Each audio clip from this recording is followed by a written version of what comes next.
Grüß, willkommen in einem anderen Aufregens Video. Welcome to another exciting video, in this case part 6 of my Star Trek TOS timeline series of videos. In this video I'll be covering the seeders, which seeded the galaxy with humanoid life. Within Star Trek, one thing which repeats is the idea the galaxy was seeded with humanoid life.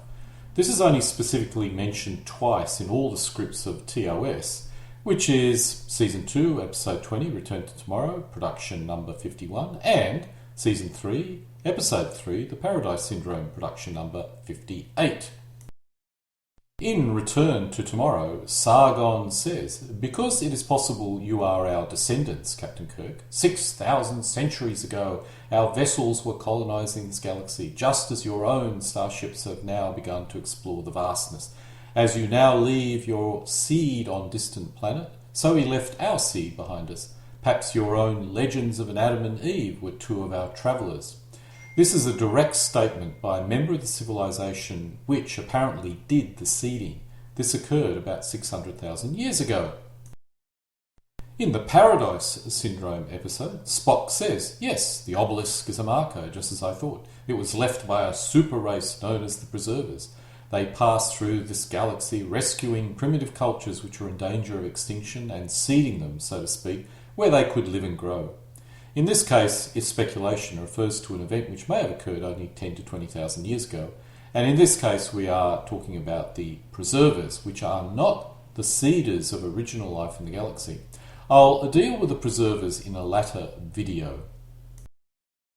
Of course, we all know why there are so many humanoid races throughout the galaxy. It made production cheaper, and the seeders were provided as an explanation as to why this was the case. But putting this mundane reason to one side, if this was the case for a real reason, the mystery of the seeders would be rather fascinating.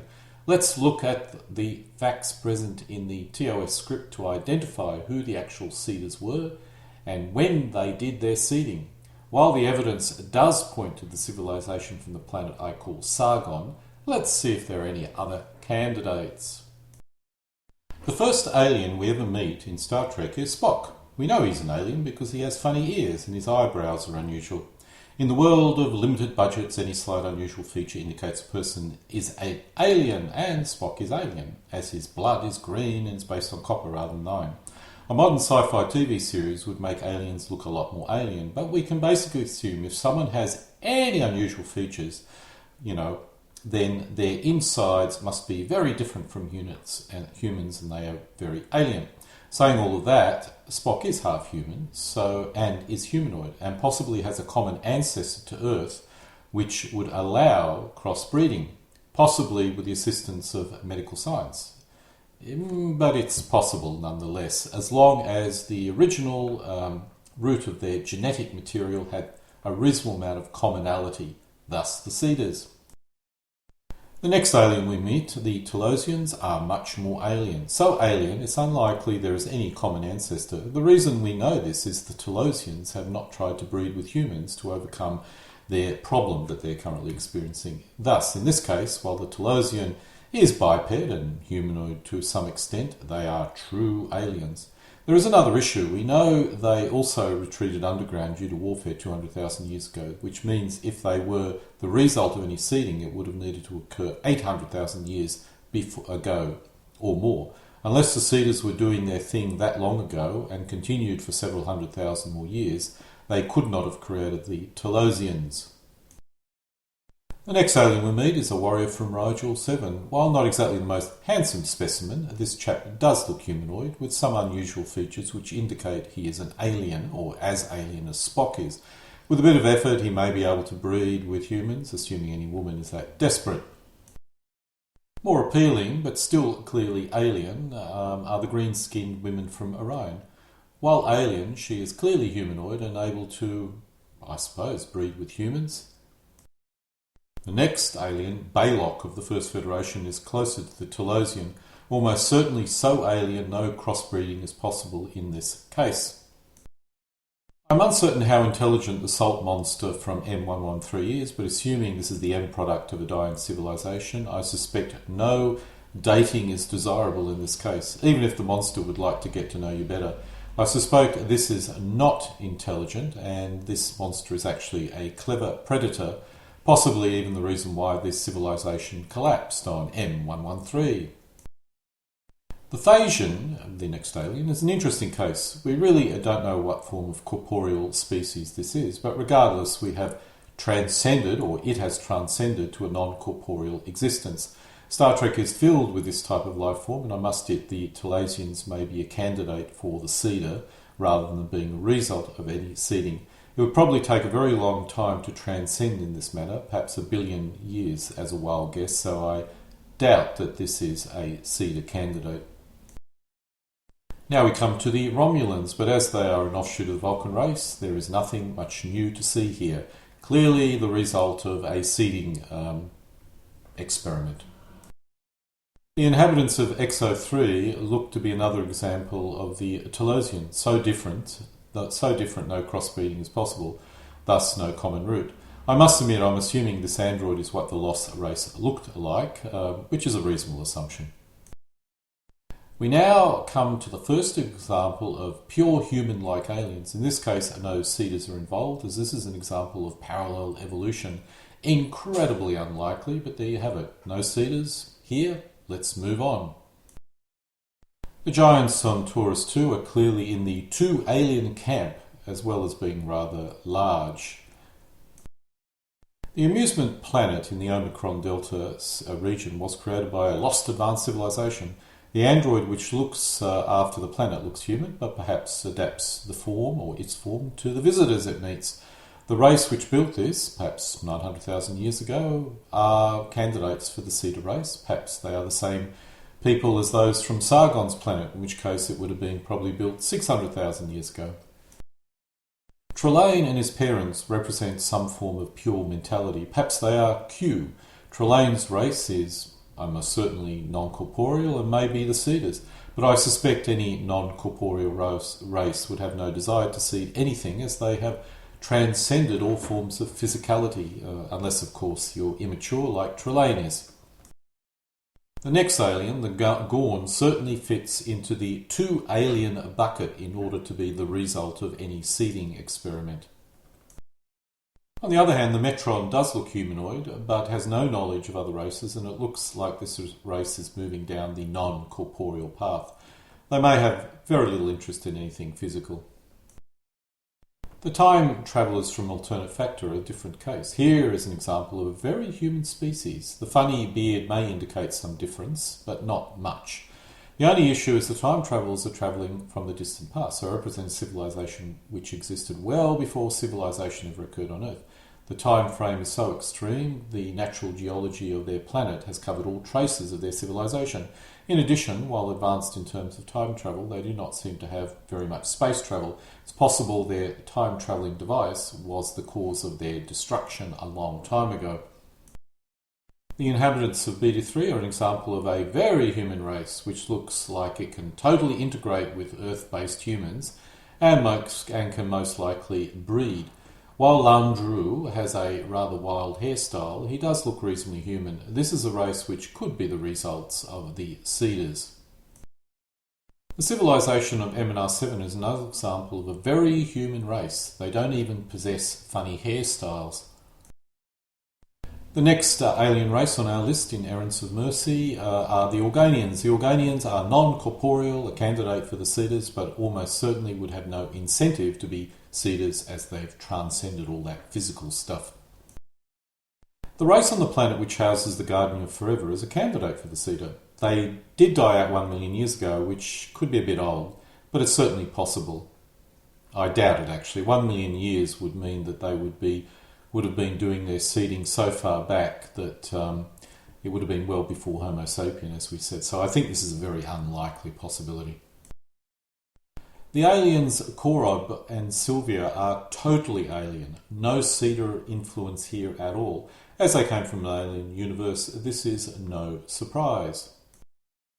Zephyrin Cochrane's companion is another totally alien entity. It's cloud-like intelligence, but not really a civilization or a race of people. No Cedars here as well. We finally meet the Klingons. They look human, but later Klingons have a rather wild beard, and one indicator of aliens is crazy hair. I would have to assume, while more human-like than the Vulcans, the Klingons must have some major hidden differences. Nonetheless, this is a classic example of Cedar influence. The indigenous inhabitants of Capella 4 are also alien but very humanoid. The women look almost identical to humans, but the guys here are apparently really tall and look at you with a rather odd eye stare, so must be alien of some description. The alien Apollo is very human-like. However, he has great power, so may be different in some way. In some other episodes, it's inferred he's got some special organ in his brain which gives him this power. We know he and his kind mated with human women in pre-classical Greece, so even though he may have special powers, he is almost certainly very close to the result of something the Cedars would be involved with. I suspect he is the result of Cedars. On Aurelius, we meet some very human-looking aliens, particularly the women. I think a Cedar example is being shown here to us all.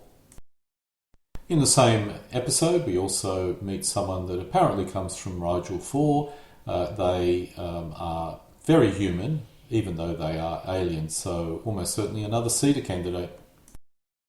The primitive aliens on Gamma Triculia 6 are humanoid, but the makeup indicates they are alien, something probably similar to the Vulcans.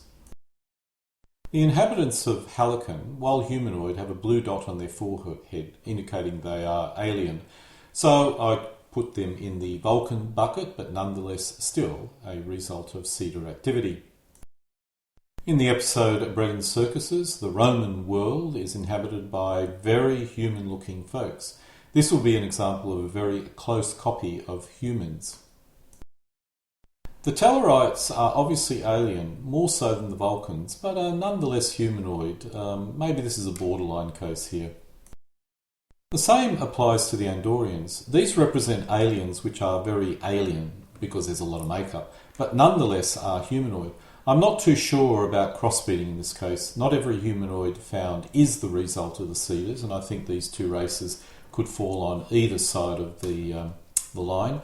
The key factor that indicates to me that they may be the result of the Cedar is the fact that they developed at an approximately similar rate to the Vulcans, Terrans, Klingons, etc. In the episode A Private Little War, and on the planet, which was originally called the Garden of Eden planet, which I call Apella, has very human-looking women on it. The men have all white hair, which indicates some level of alienness, but the women does not seem to. So this clearly is another candidate for the Cedars.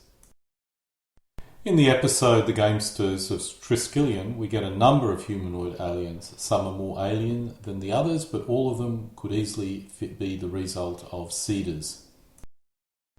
In the same episode, the Providers, which assembled all these aliens, are another transcended into a non-corporeal alien life form. We do not know what they look like, but it's unlikely they are the result of any seeding race, nor are they a good candidate as Cedars. The inhabitants of the Gangster planet in A Piece of the Action are very human indeed, even if technically alien. The Cedars, once again, do their business. The inhabitants of Sargon are never shown, only these globes, but as they seem to like the human bodies, they may have been humanoid, most likely. This race is the most likely candidate as the Cedars.